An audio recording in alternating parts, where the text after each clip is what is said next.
相声大师侯耀文曾如此点评郭德纲：他一路坎坷，势必嫉恶如仇。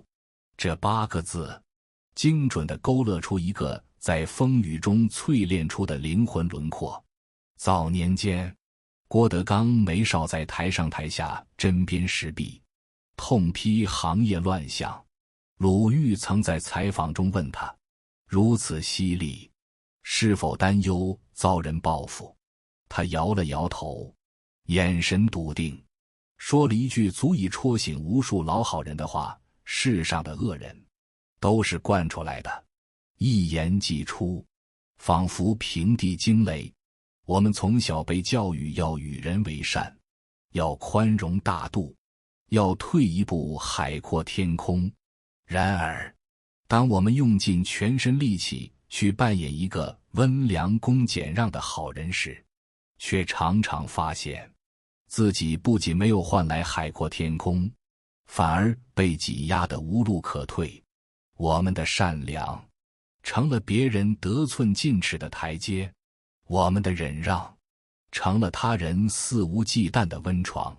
生而为人，我们当然要有菩萨心肠，去慈悲，去共情，但我们更需拥有狮子般的力量，去守护，去亮剑。当你真正活明白了，就会懂得，最高级的善良不是毫无原则的给予，而是有选择的不惯着任何人。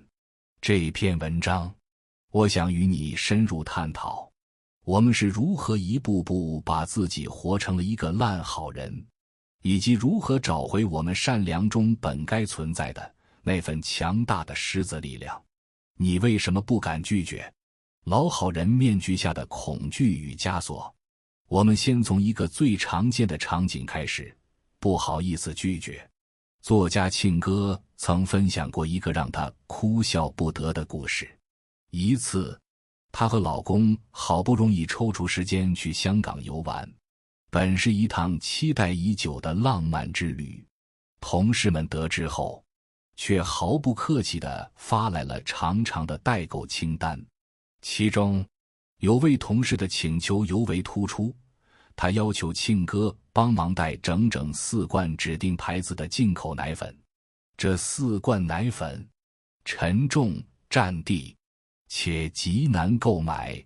庆哥内心百般不愿，但话到嘴边却变成了好的，没问题。他怕拒绝了会伤了和气，会显得自己小气。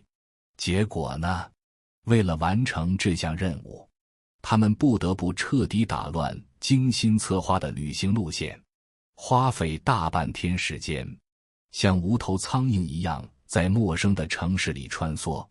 当他们拖着疲惫的身躯，拎着大包小包的战利品时，才发现原本属于2个人的甜蜜时光，早已被这些举手之劳冲得七零八落。更令人心寒的是，那位女同事在拿到奶粉，看到价格后，非但没有一句感激，反而皱着眉头抱怨，怎么比我上次买的贵了这么多。那一刻，庆哥心中五味杂陈，他用自己的委屈成全了别人的方便，最终却只换来了一句理所当然的挑剔。这个故事，你是否也似曾相识？我们为什么会陷入这种惯坏了别人，委屈了自己的困境？这背后是3种根深蒂固的心理枷锁：一、关系绑架，对被讨厌的深层恐惧。老好人最害怕的不是付出，而是关系破裂。在我们的潜意识里，常常有一个错误的等式：拒绝等于伤害，等于对方会讨厌我，等于我会被孤立。为了维持表面的和谐，我们宁愿牺牲自己的利益、时间和情绪。我们像一只变色龙，不断调整自己的颜色，去迎合环境的期待。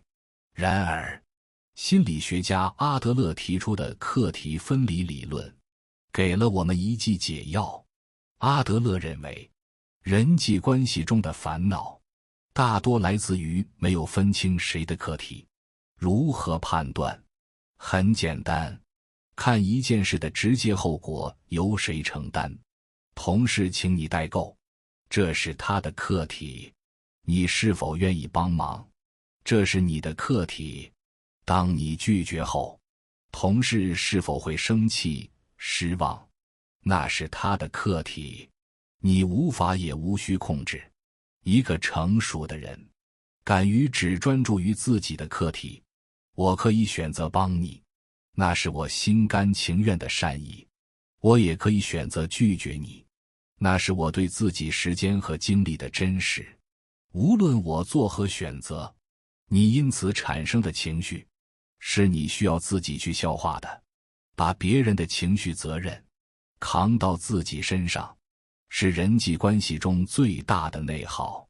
真正健康的关系，从来不是靠单方面的委曲求全来维系的。一段需要你不断牺牲自我去讨好的关系，就像一双不合脚的鞋，越是害怕失去，越是把自己的脚磨得鲜血淋漓，它迟早会让你走不了路。二、价值迷失，用被需要来确认自我。很多时候，我们不懂拒绝，是因为我们的自我价值感建立在被别人需要之上。我们通过不断的给予和满足他人，来获得一种我很有用的虚假满足感。著名媒体人张扬曾有个朋友经营着一家生意不错的淘宝店，可突然有一天，朋友宣告店铺要关闭了。张扬不解，追问原因。朋友苦笑着说：“我的店是被熟人吃垮的。”原来端午节时，他新进了一批粽子，在朋友圈做了宣传，立刻有亲戚打电话来，让他送盒尝尝。朋友脸皮薄，不好意思拒绝，便送了一盒。结果一传十，十传百，各路亲戚都跑来尝尝，却极少有人主动付钱。最后粽子送出去了大半，成本都收不回来。朋友心灰意冷，只能关店了事。这位店主朋友的悲剧在于，他把亲戚的认可看得比商业的规则更重要。他渴望通过满足亲戚的占便宜心理，来换取一种你看我混得不错，能照顾大家的价值感。然而他忘了，商业的本质是交换，而不是单方面的施舍。当你的价值需要靠别人的索取来证明时，你吸引来的必然是无尽的消耗。一个真正高价值的人，他的价值来自于他的创造，而不是他的讨好。你的价值是你烤出的香喷喷的粽子，而不是你免费派送粽子的慷慨。三、善良洁癖，对冲突的病态回避。老好人的内心往往有一种善良洁癖，他们认为任何形式的冲突和对抗都是不好的，是不善良的。他们追求一种毫无摩擦、一团和气的人际真空状态。然而现实世界并非无菌仓，有阳光的地方必有阴影，有合作的地方也必有博弈。一味地回避冲突，并不会让冲突消失，只会让冲突的砝码全部压到你自己这边。你越是表现的没关系，我怎样都行，对方就越是会心安理得地侵犯你的边界，因为他知道你不会反抗，欺负你的成本几乎为零。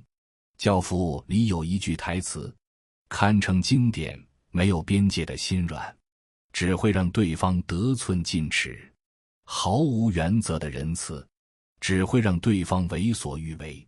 打破这三种心理枷锁，是我们学会不惯着别人的第一步。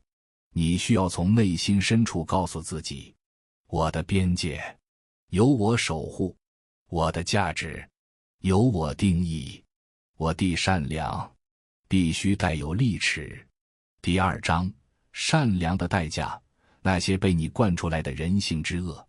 如果你依然觉得吃点亏没什么，那么让我们来看看无底线的善良会招致怎样残酷的现实恶果。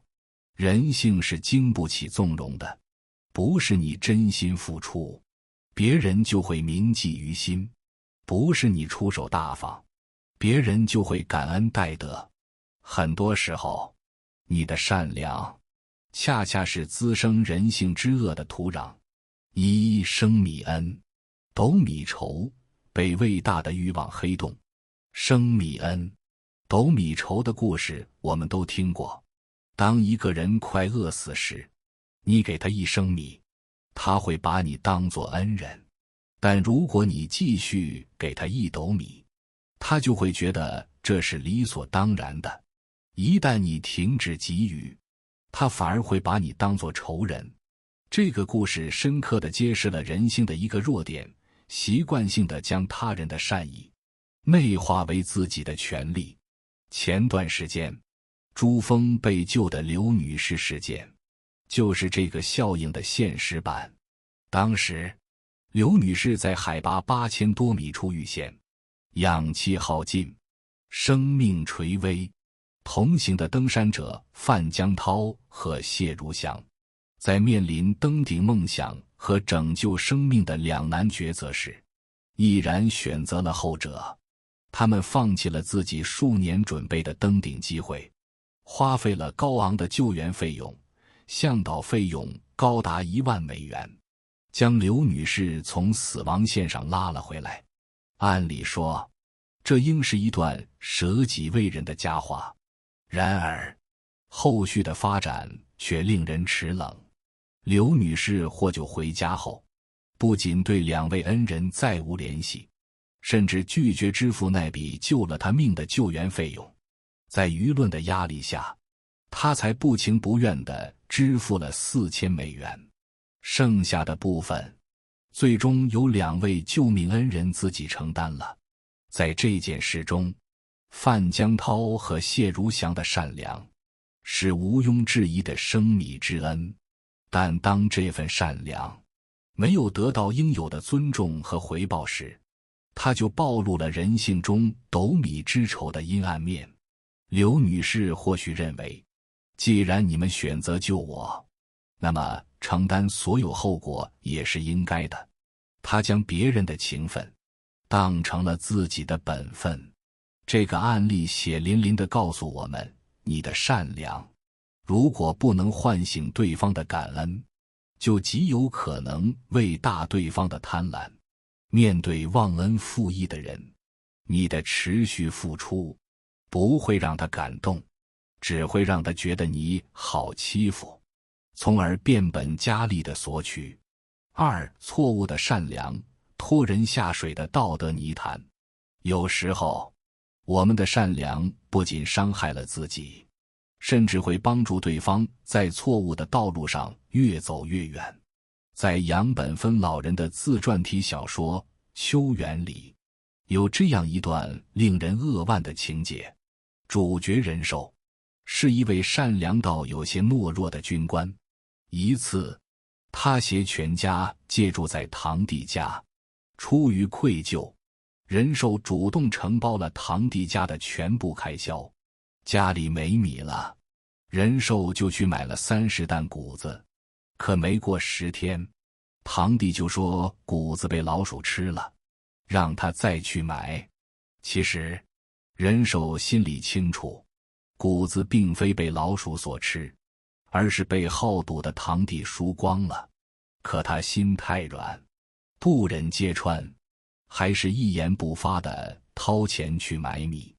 看到仁寿这么好说话，堂弟的胆子越来越大，开始打着各种幌子，一次又一次地向他伸手要钱。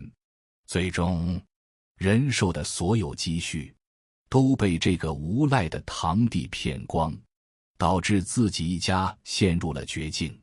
仁寿的善良是一种错误的善良，他的每一次心软，看似是维护了表面的和气，实则是在纵容堂弟的恶习。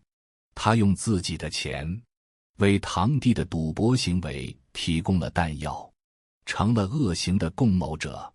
作家王小波说过，善良从不是一件容易的事，错误的善良不会给他人带来天堂，只会拖累你掉进地狱。这句话应该被所有老好人刻在心里。当你发现你的朋友在出轨，在沉迷赌博，在做着不道德的事情时，你的善良不是帮他隐瞒，不是借钱给他填窟窿，而是要明确地指出他的错误，甚至与他划清界限。真正的善良是对对方长远人生的负责，而不是对他当下欲望的纵容。人呐，最难得的是始终如一的善良，而比这更难的是有尺度、有底线、有锋芒的善良。善良很贵，请把它留给那些配得上的人。对于那些消耗你、利用你、拖累你的人，你的善良就是对自己的残忍，也是对他的捧杀。第3章，亮出你的獠牙，构建带锋芒的善良。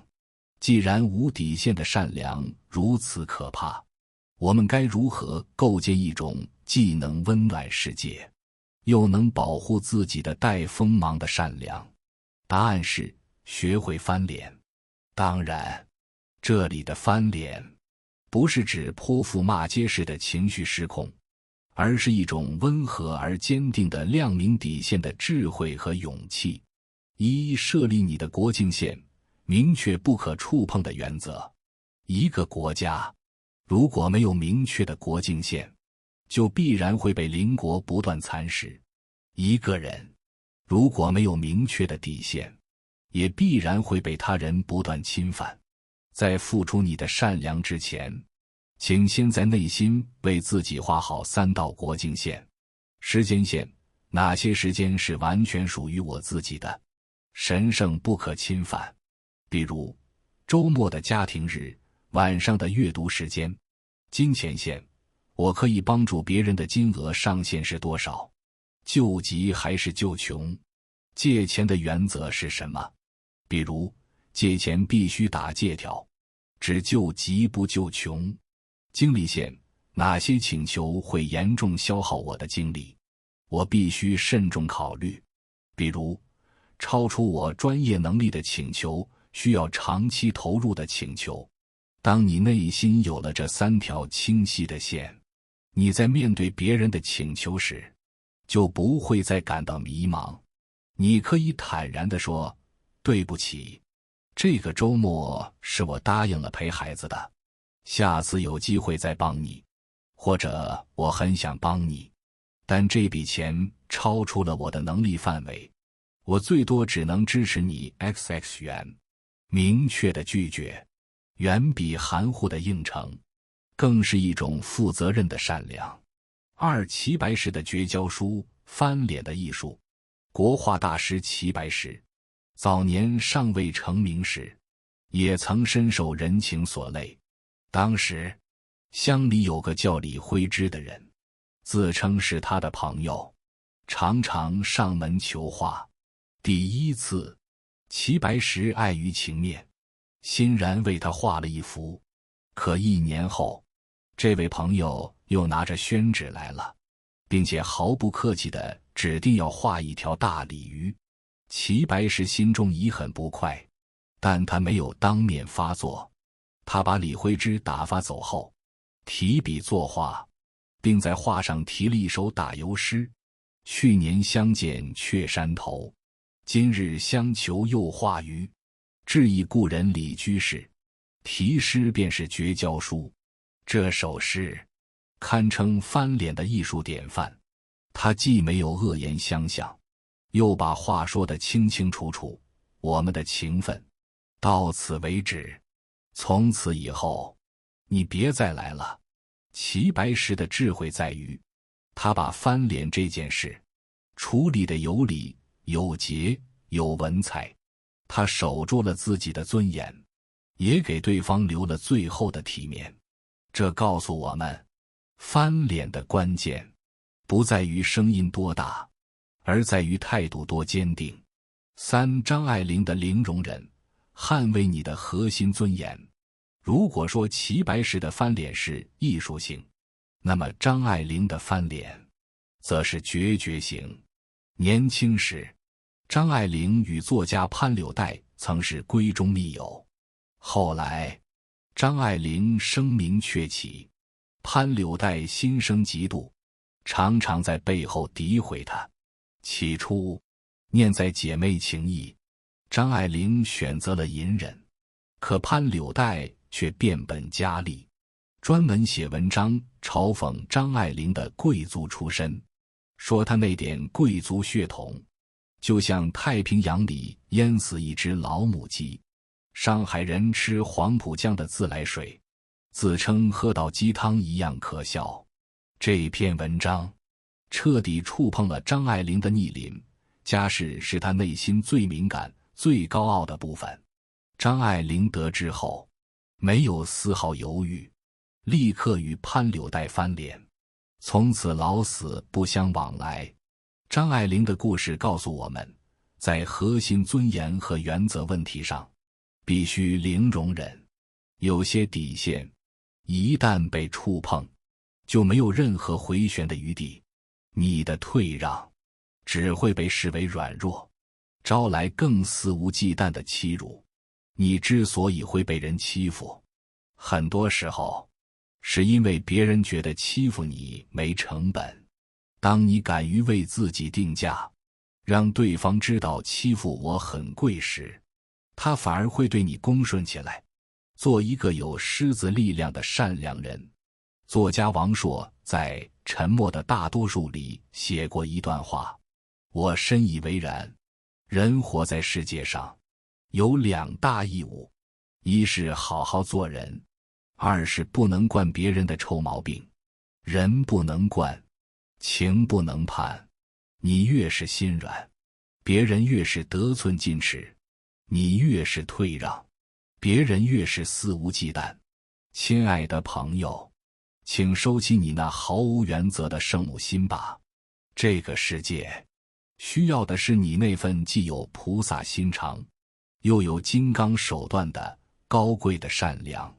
敢于拒绝，是你的权利，也是你的修行。敢于翻脸，是你的武器，也是你的铠甲。敢于不好惹，是你对自己的最高级别的温柔。从今天起，愿你不再委屈自己，去喂饱那些不感恩的心。愿你的善良自带锋芒，既能照亮世界，也能灼伤那些试图利用和伤害你的人。愿你成为一个真正拥有狮子力量的善良人。